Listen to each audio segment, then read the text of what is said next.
Hello बच्चों, आज हम जीन और एलील्स के बारे में पढ़ने जा रहे हैं। इसके पहले हम लोगों ने आपके 5th चैप्टर वंशागति के सिद्धांत एवं विविधता के ही अंतर्गत पढ़ा था कुछ टेक्निकल टर्म्स, आनुवांशिकी से संबंधित कुछ महत्वपूर्ण तकनीकी शब्दों को और उनके अर्थों को हमने जाना था। और आज उसके आगे ही हम पढ़ रहे हैं जीन और एलील्स के बारे में। इनको अब हम समझते हैं कि जीन और एलील्स क्या हैं। ठीक है, तो चलिए स्टार्ट करते हैं। सबसे पहले जीन और एलील्स को समझने के लिए हम स्टार्ट करेंगे कोशिका से, सेल।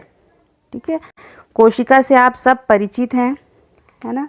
क्लास 6 से आप सेल के बारे में पढ़ते आ रहे हैं। 7th क्लास में भी आपने डिटेल में सेल स्ट्रक्चर को पढ़ा है। तो यहीं से हम स्टार्ट करते हैं। ये जो पूरा जीन और एलील्स का यहाँ पे जो थ्योरी है बोल सकते हैं, ये स्टार्ट होता है सेल या कोशिका से। ठीक है, तो यहाँ पे हम देखते हैं ये कोशिका है। ठीक है, अब हमको इसमें कोशिका में सारे कोशिका के भाग होंगे, माइटोकॉन्ड्रिया होंगे, राइबोसोम होंगे, इसमें साइटोप्लाज्म होगा, ठीक है, ER होगा, गाल्जी बॉडी होगा। तो ये सारे कोशिका के भाग जो है कोशिका में पाए जाते हैं और उसके मध्य में उपस्थित होता है केंद्रक या न्यूक्लियस। ठीक है, तो हमको यहाँ अभी फोकस करना है सिर्फ न्यूक्लियस पर, यानी केंद्रक पर। तो इसलिए हमने यहाँ पे केवल केंद्रक को ड्रॉ किया है इसलिए सेल के अंदर। तो देखिए ये न्यूक्लियस है। अब न्यूक्लियस या केंद्रक के अंदर हमको पता है कि क्या पाए जाते हैं, क्रोमैटिन नेटवर्क होता है। ठीक है, या क्रोमैटिन जाल जिसको बोलते हैं, वो धागे के समान संरचना के रूप में केंद्रक के ऊपर बिखरा हुआ रहता है। ठीक है, कोशिका जब अपनी नॉर्मल अवस्था में रहती है तो उस समय केंद्रक के अंदर जो DNA हैं वो बिखरे हुए पड़े रहते हैं यहाँ वहाँ। और जैसे ही कोशिका सेल डिवीज़न के लिए तैयार होती है, अर्थात उसमें कोशिका विभाजन होना रहता है, उस समय सारे जो DNA के सेगमेंट हैं वो एक दूसरे के ऊपर आके व्यवस्थित हो जाते हैं, सेगमेंट बना लेते हैं, अर्थात वो क्रोमोसोम के अंदर आ जाते हैं। तो अब देखिए यहाँ पर हम देख रहे हैं कि ये जो क्रोमैटिन जाल, इसको हम बोल सकते हैं क्रोमैटिन नेटवर्क या DNA के जो खंड हैं जो कोशिका के अंदर बिखरे हुए रहते हैं सामान्य अवस्था में। जैसे ही सेल डिवीज़न स्टार्ट होने वाला रहता है, ये इस तरह से क्रोमोसोम के अंदर सेगमेंटेशन में आ जाते हैं, व्यवस्थित हो जाते हैं सीक्वेंस में। ठीक है, तब इसको हम बोलते हैं क्रोमोसोम। तो ये एक क्रोमोसोम या गुणसूत्र है जिसमें जो DNA होते हैं उसके अंदर इस तरह से व्यवस्थित होते हैं। यहाँ पर डायग्राम में मैंने सिर्फ एक DNA को बनाया है। इस तरह से कई DNA जो हैं वो क्रोमोसोम्स की भुजाओं में या क्रोमैटिड्स में जो है वो व्यवस्थित रहते हैं। तो अब देखिए एक DNA को हम लेते हैं। ठीक है, ये क्रोमोसोम के अंदर उपस्थित DNA है। अब इस DNA में हम मान लेते हैं कि इसका ये वाला जो पोर्शन है यहाँ से यहाँ तक, ये जो सेगमेंट है DNA का, ये क्या कर रहा है, प्रोटीन बना रहा है। ठीक है, ऊपर का भाग ये सेगमेंट जो है DNA का, वो प्रोटीन का निर्माण कर रहा है। तो इसी को हम बोलते हैं जीन। ठीक है, DNA का वह सीक्वेंस या DNA का वह हिस्सा जो प्रोटीन निर्माण करता है वो कहलाता है जीन। ठीक है, अब आपके मन में ये सवाल उठता है कि जो प्रोटीन निर्माण नहीं करता DNA का हिस्सा, वो क्या कहलाता है। तो जो प्रोटीन का निर्माण नहीं करता है उसे कहा जाता है नॉन कोडिंग सीक्वेंस। ठीक है, इसको हम इंट्रॉन भी कहते हैं। ठीक है, तो जीन क्या हो गया ये समझ में आया। तो चलिए अब हम इसको एक एग्जाम्पल से समझते हैं। एग्जाम्पल हम हाइट का ही लेते हैं। ठीक है, हाइट का हम एग्जाम्पल लेते हैं। तो यहाँ पर हमने एक सिंपल क्रोमोसोम बनाया है। ठीक है, यहाँ पर हम मान लेते हैं कि ये जो इसका एक क्रोमैटिड्स है, ये वाला जो क्रोमैटिड है ये आया है फादर से। ठीक है, और फादर जो थे वो लंबे थे, यानी कि उनमें टॉलनेस का जो एलील है वो प्रेजेंट था। तो इसको हम यहाँ पर कैपिटल T लिख देते हैं। दूसरा जो क्रोमैटिड आएगा वो मदर से आएगा। दूसरा जो क्रोमैटिड है इसमें होमोलॉगस क्रोमोसोम में, वो कहाँ से आया है, मदर से आया है। तो माँ जो थी वो कम हाइट की थी, तो वहाँ पर उनका जो एलील हो जाएगा वो स्मॉल t हो जाएगा। ठीक है, तो यहाँ पे जो एलील्स बनेंगे दोनों जब साथ में आएंगे तो ये हो जाएगा कैपिटल T स्मॉल t। ये वाला जीनोटाइप बन जाएगा एलील्स का।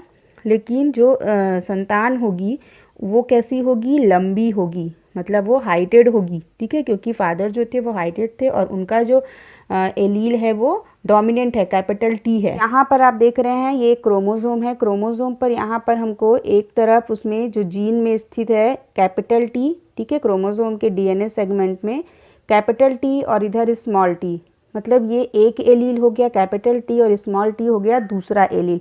अब इसको आप और अच्छे से क्लियर से समझेंगे। यहाँ पर हमने एक होमोलॉगस क्रोमोसोम को बनाया हुआ है, मतलब ये दो क्रोमैटिड्स से मिलकर बना है और क्रोमैटिड्स जो होते हैं एक जो है वो उसके फादर से आया हुआ है और दूसरा जो क्रोमैटिड है वो मदर से आया हुआ। तो ये होमोलॉगस क्रोमोसोम के दोनों क्रोमैटिड को हम इस तरह से अलग अलग कर सकते हैं। एक क्रोमैटिड ये हो गया और एक क्रोमैटिड ये हो गया, ठीक है। ये दो अलग अलग क्रोमैटिड्स हो गए, ये बीच में ऐसे सकरे रहेंगे, ठीक है, बीच में ये इस तरह से सकरे रहते हैं। ये दो क्रोमैटिड्स हो गए, एक फादर से और एक मदर से आया है। जब ये एक साथ व्यवस्थित हो जाएंगे, ठीक है, क्रोमोसोम के रूप में, तो वे इस तरह से रहेंगे। इसको होमोलॉगस क्रोमोसोम कहा जाएगा। अब मानते हैं इसका हम एक छोटा सा यहाँ पे सेगमेंट ले लेते हैं डीएनए का।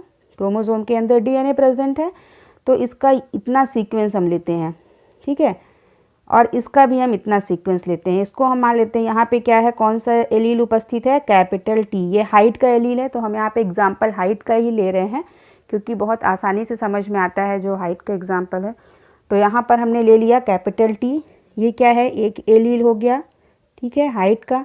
यहाँ पर हमने दूसरे क्रोमैटिड में हमने लिया स्मॉल टी, जस्ट उसके सामने, ठीक है। तो ये क्या हो गए, दो एलील्स हो गए यहाँ पे, कैपिटल टी और स्मॉल टी जो है वो दो एलील्स हो गए। इसी को यदि हम यहाँ पर बताएं तो इसको हम ऐसे करेंगे, यहाँ पर एक इसका ये सीक्वेंस हो गया डीएनए का और जस्ट उसके सामने का ये दूसरे का सीक्वेंस हो गया, तो इसको हम कैपिटल टी बोलेंगे और ये हो जाएगा स्मॉल टी। ये हेट्रोजाइगस कंडीशन हो गई, ठीक है। तो ये दोनों क्या कहलाएंगे, एलील्स, एक दूसरे के सामने जस्ट, जैसे एक यहाँ पे है कैपिटल टी तो दूसरा जो है वो उसके जस्ट सामने उपस्थित रहेगा, ठीक है, जहाँ सामने वाला जो क्रोमैटिड है उस पर पाया जाएगा ये एलील्स, ठीक है ना।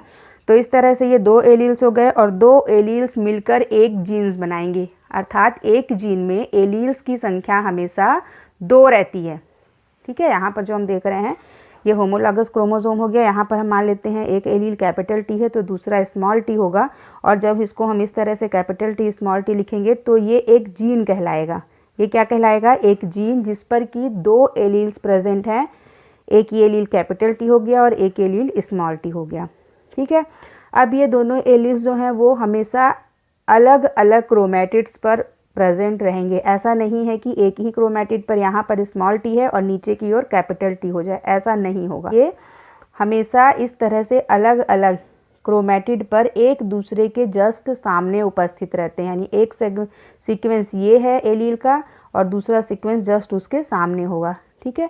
तो ये दोनों एलील्स मिलकर ही एक जीन कहलाएंगे। समझ में आया।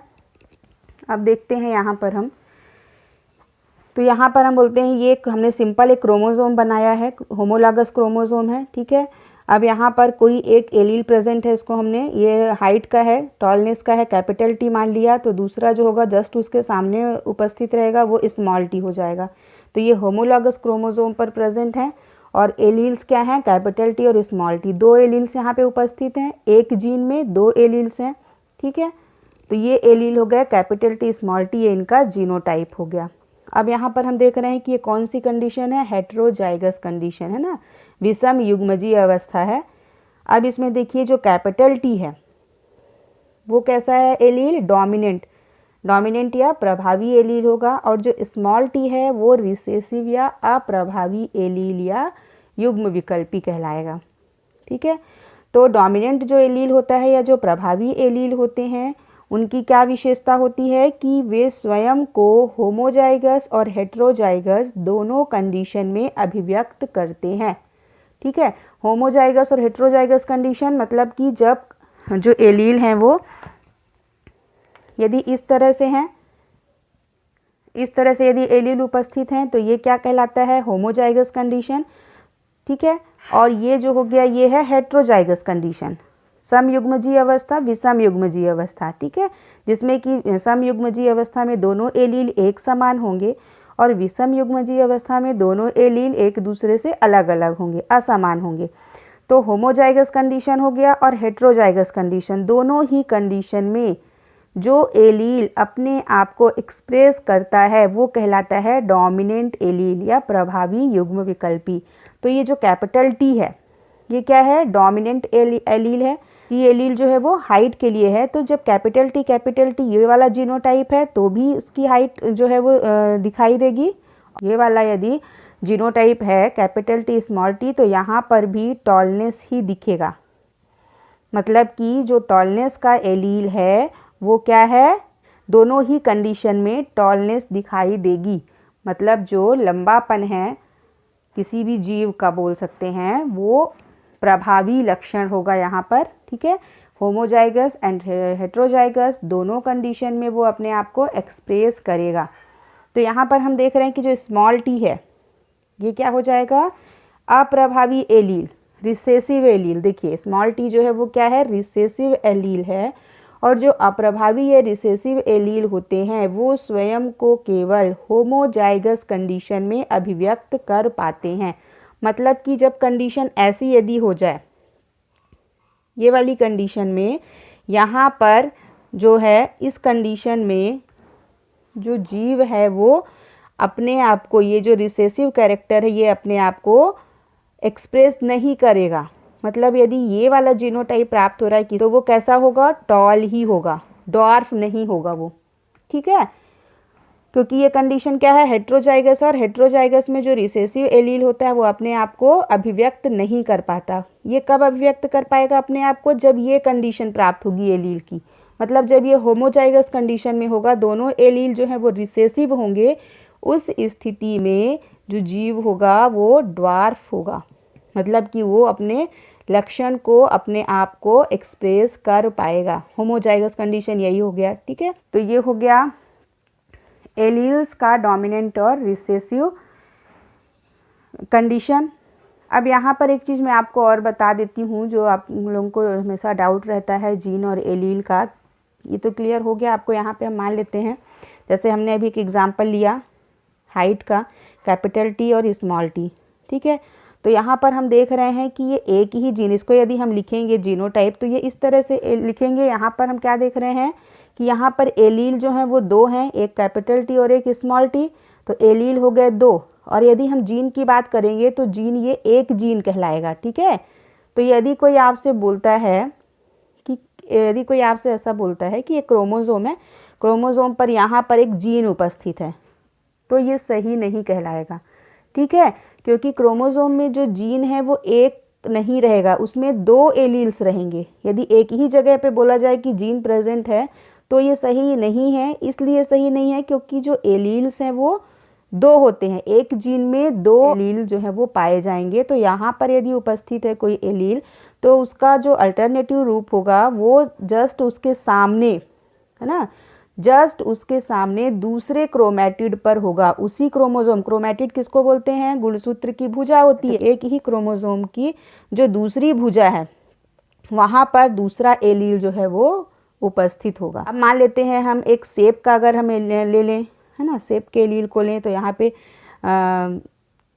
राउंड के लिए ले लेते हैं हम, ये कैपिटल आर हो गया, यहाँ पर राउंड का हो गया कैपिटल आर, तो दूसरा क्या हो जाएगा यहाँ पे स्मॉल आर। इसी तरह से हम मान लेते हैं हमने कोई लिया कैरेक्टर जो है वो कैपिटल क्यू ले लिया, तो दूसरा यहाँ पे हो जाएगा स्मॉल क्यू। तो इस तरह से यहाँ पे क्या जीनोटाइप बनेगा, capital R small R, capital Q small Q. तो ये अलग अलग टाइप के जीनोटाइप बन रहे हैं। अब इनमें सब में हम देखें कि एलील कितने हैं, तो सब में एलील कितने हैं, दो दो हैं, और जीन देखें तो एक है। तो इस तरह से यदि यहाँ पर हम देखें तो यहाँ पर हम क्या बोलेंगे कि जीन की संख्या कितनी है, 1 2 और 3, ठीक है। ये 1 2 और 3 जीन प्रेजेंट हैं, और इनमें एलील्स देखें तो 2 4 और 6, तो एलील्स यहाँ पे कितने उपस्थित हो गए, 6 हैं, और जीन यहाँ पर कितने हैं, 3 हैं, ठीक है। क्लियर हो गया ये। तो ये हुआ जीन एंड एलील्स। तो बस इतना ही। Thank you.